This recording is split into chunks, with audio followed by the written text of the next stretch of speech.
Let it shine. Let your light shine, oh, let it shine. Let it shine. Let your light shine, oh, let it shine. Let it shine.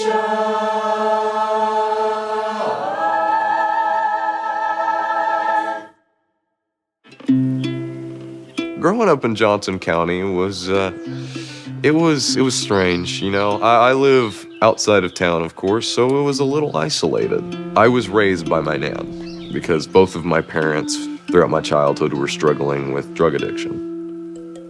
My mother is in recovery, but my father, he OD'd and passed away. Dad was a person that, you know, behind the disease that is addiction, he was a great guy. I think what I really struggled with the most was not being very close with my father. You know, it was hard not having any guidance. I didn't feel like I knew what it was to be a man. Well, my mom had moved away and she was going down a path as well. The emotions I was feeling, the intensity, I would cry until I threw up.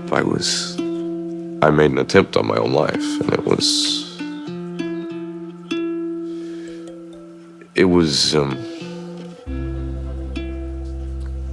irrational, you know. It wasn't just lost or hurt. I was broken, and this community is what put me back together.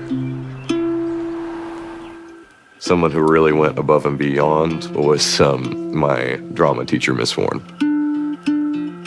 When I got to Noah in the hospital, it was a tough moment for both of us, I think. For him to be that vulnerable, that I knew his situation, and for me to see him there in that room, and I knew if I showed up 2 hours away that he would know I was there to listen. Keep in mind, she had school on that day.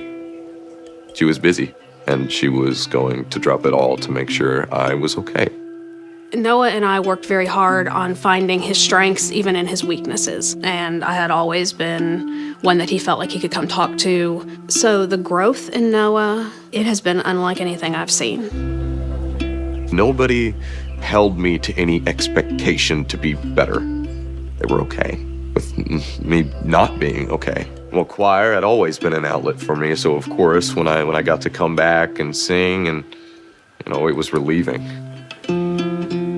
The very first day, I remember him coming in. We all greeted him with hugs and told him we were so glad he was back and thankful he was okay. And then we got to work. He's ready. He was always excited about music, and he always wanted to sing. I just wanted him to always know what was inside of him. I saw it, Miss Hall saw it, and we wanted him to know that he can overcome barriers at home and that he could become whatever he wanted to be with support. And I wanted him to know that we believed in him. For me specifically, flat out and simple, if not for the school and the opportunity and the people that I've met there, I'd probably have gone down the same path as my parents. I couldn't have done it without Miss Conley and Miss Warren. I remember Miss Warren was probably the first person to tell me, you know, you are smart. She pulled up my test scores and Noah, you can go to college. I had told her I'm probably not going to go because I wasn't good enough. And she proved to me why I was wrong. And, you know, that's something I'll never forget.